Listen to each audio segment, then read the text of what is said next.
Aziz, Presiden Federasi Serikat Pekerja Metal Indonesia atau FSPMI, yang berkenaan dan bertepatan dengan hari ulang tahun FSPMI yang ke-24.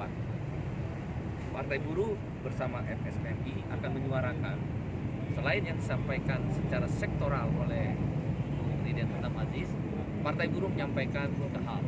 1, isu tentang menolak isi Perpu Cipta Kerja, atau akan dibahas RUU Omnibus Law Cipta Kerja, karena informasi yang kami terima besar kemungkinan mayoritas fraksi di DPR akan menerima Perpu yang sudah diserahkan oleh pemerintah tentang Omnibus Law Cipta Kerja. Yang kedua, kami menolak RUU Kesehatan, Omnibus Law RUU Kesehatan. Dan yang ketiga adalah Partai Buruh bersama elemen gerakan serikat buruh termasuk SPMI meminta disahkannya rancangan undang-undang perlindungan pekerja rumah tangga atau RUU PPRT. Terhadap isu menolak isi Perpu atau RUU Omnibus Law Cipta Kerja yang akan dibahas oleh DPR dengan diterimanya Perpu dari pemerintah tersebut, Partai Buruh bersama SPMI dan elemen gerakan lain akan melakukan aksi terus-menerus akan dilakukan aksi di seluruh wilayah Republik Indonesia. Pada hari ini hampir 50 lebih kota-kota industri melakukan aksi yang bersamaan, dan tadi sudah disampaikan ribuan buruh ikut terlibat di dalamnya. Bila mana DPR RI menerima isi Perpu kemudian menjadikan sebuah produk undang-undang, maka secara bersamaan Partai Buruh langsung melakukan gugatan judicial review, ya, baik secara uji formil maupun uji material. Karena proses di mana DPR menerima Perpu menjadi undang-undang tidak melibatkan public hearing atau uji publik. Walaupun sudah dibenarkan dalam Undang-Undang P3 bahwa Omnibus Law menjadi salah satu bentuk produk hukum, tetapi proses uji publiknya tidak dilakukan.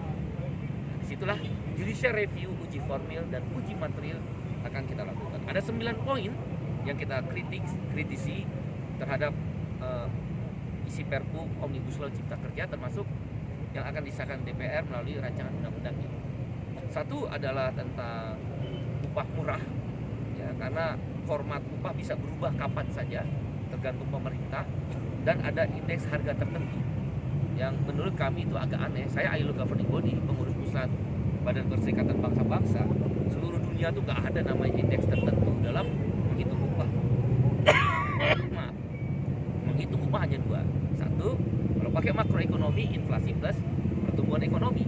Kalau pakai standard living cost atau kita kenal di sini KHL, maka dia harus survei ke pasar. Di luar itu tidak ada. Nah, satu-satunya di Indonesia bisa ada indeks tertentu. 2, masalah outsourcing. Negara sekarang jadi agen outsourcing, lebih jahat lagi negara.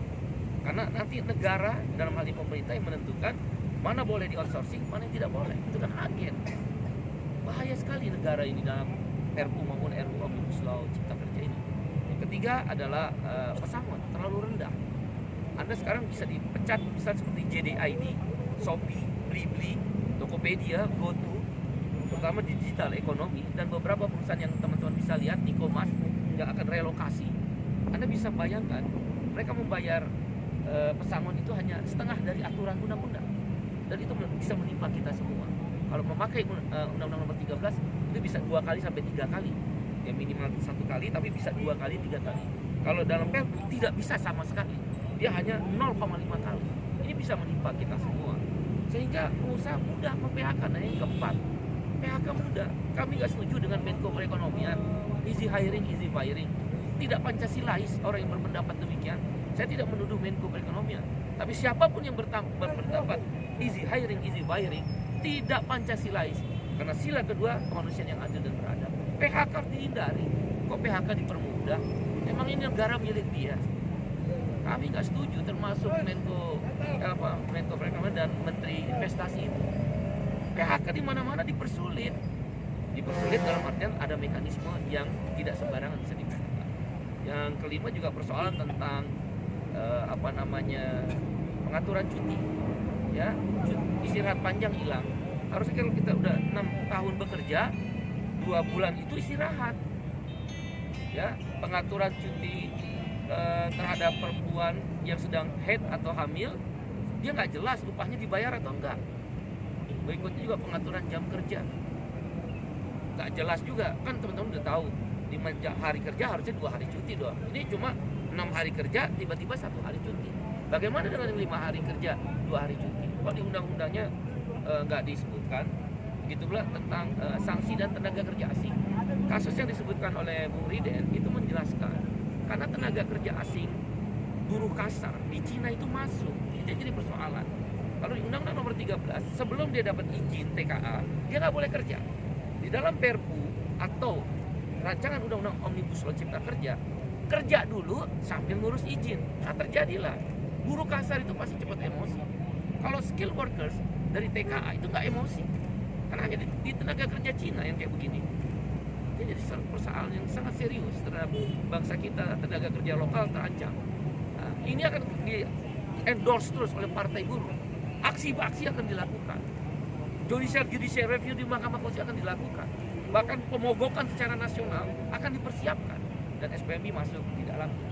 Nah, tentang isu yang kedua, rancangan Undang-Undang Kesehatan, kami bersama IDI, kami setuju dengan IDI, Ikatan Dokter Indonesia, dan tenaga kesehatan, bidan, perawat. Tidak boleh ada dualisme organisasi. Ini nyawa manusia. Anda lihat kasus bagaimana organisasi pengacara bisa ada 3-4 organisasi. Bagaimana menentukan kualifikasi beracara itu menjadi masing-masing organisasi di kepengacaraan itu masing-masing berdiri sendiri. Nah, kalau manusia, nanti organisasi A di luar IDI menyatakan dokter boleh lolos karena sudah selesai dengan pendidikannya, menurut IDI tidak, tiba-tiba meninggal. Gak bisa. Saya ini orang internasional, seluruh dunia organisasi dokter itu mandiri, independen, dan satu. Pemerintah kok saya ikut campur? Ngapain pemerintah urusin nyawa manusia? Urusin ekonomi aja belum beres kok. Oleh karena itu kami menolak kalau IDI dipecah menjadi organisasi-organisasi lain yang boleh memberikan rekomendasi ke dokter. Tentang dokter yang masih sedikit untuk lulusnya, itu berarti tentang requirement dan klasifikasi. Klasifikasi mungkin bisa diturunkan sedikit, requirement perekrutan bisa diperbanyak. Susah sekolah dokter. Jadi kalau mau asal-asalan boleh. Nanti yang sakit sakit jantung dikasih obat bisul, mau kita kayak begitu? Kagak mau. Kita dukung IDI ya sama tenaga kesehatan yang lain. Cukup satu ini. Organisasi aja, konsil dokter juga satu. Hal lain yang kami soroti, kenapa kok buruh ikut-ikutan RUU kesehatan? Ya jelaslah, BPJS kesehatan itu iurannya 3. 1 dari buruh, kita semua ini bayar, termasuk Anda, jurnalis. Kita yang punya BPJS, karena apa? Kita mengiur. Kalau kita nggak mengiur, boleh kita bilang, oh itu BPJS punya pemerintah. Kita mengiur. Saya ini orang internasional. Seluruh dunia kalau ada iuran publik, maka badan itu adalah badan wali amanah. Maka di dalam undang-undang BPJS disebut, BPJS bukan PT, bukan Perum, bukan BUMN, tapi dia adalah badan hukum publik. Kalau di dunia internasional disebut Trust Fund Body atau badan wali amanah. Apa maksud badan wali amanah? Karena ada dana publik, pemerintah nggak boleh seenak-enaknya ngatur. Nah, ini di Omnibus Law dia mau turunin iuran pertama dari buruh, yang kedua dari pengusaha, buruh 1%, pengusaha 4%, dan dari publik. Yang kita iuran mandiri, Anda iuran semua nih kita. Yang keempat baru pemerintah. Jadi bukan uang pemerintah. BPJS kesehatan dan BPJS tenaga kerja itu uang publik. Kalau dia mau dirubah, itu harus public hearing, bukan di DPR yang kami udah nggak percaya. Maka kami nggak percaya DPR, mosi tidak percaya pada DPR. Undang-undang KUHP, undang-undang PPSK, JAT yang nanti diambilnya kalau udah pensiun, undang-undang Omnibus Law. Sekarang masuk lagi undang-undang kesehatan. Mosi tidak percaya pada DPR. Walaupun partai kami belum masuk DPR, kami akan kampanye. Mosi tidak percaya. Gimana mungkin uang rakyat, publik, uang pengusaha, uang buruh, uang masyarakat bayar mandiri, uang pemerintah kok diatur sendiri? Dewan pengawas dari buruh dan pengusaha diturunin jadi 1. Kemudian juga di bawah menteri. Menteri dalam undang-undang kenegaraan tidak boleh mengelola dana publik. Nah, kalau Menteri Kesehatan dia membawahi BPJS Kesehatan, Menteri Tenaga Kerja membawahi BPJS Ketenaga Kerjaan, dia mengelola dana publik. Bahaya. seenak-enaknya nanti. Oleh karena itu kita tolak rancangan undang-undang kesehatan. Kami bersama IDI dan tenaga perawat dan bidan organisasinya. Yang terakhir, sahkan RUU PPRT, perlindungan pekerja rumah tangga. Anda lihat, kalau giliran yang pembahasannya nggak ada duit, DPR lama. 17 tahun udah membahas PPRT, RUU-nya nggak pernah jadi-jadi. Kalau KUHP cepet ada duitnya, BPJS cepet ada duitnya, undang-undang kesehatan cepet. Berapa 500 triliun dana kesehatan yang berputar dalam sistem kesehatan kita. Ada duitnya. Semua farmasi, industri kesehatan dia tahu. Maka dia cepet RUU kesehatan. KUHP, pengusaha-pengusaha yang bisa kena KPK, bisa kena dengan undang-undang yang terkait dengan usahanya, dia tahu ada duitnya di situ KUHP.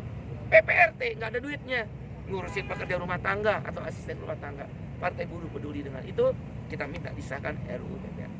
Demikian, hari ini aksi tadi sampaikan 5 ribuan buruh dalam perjalanan, ya, 5 ribuan buruh dan ribuan buruh lagi di beberapa daerah lain. Terima kasih semua.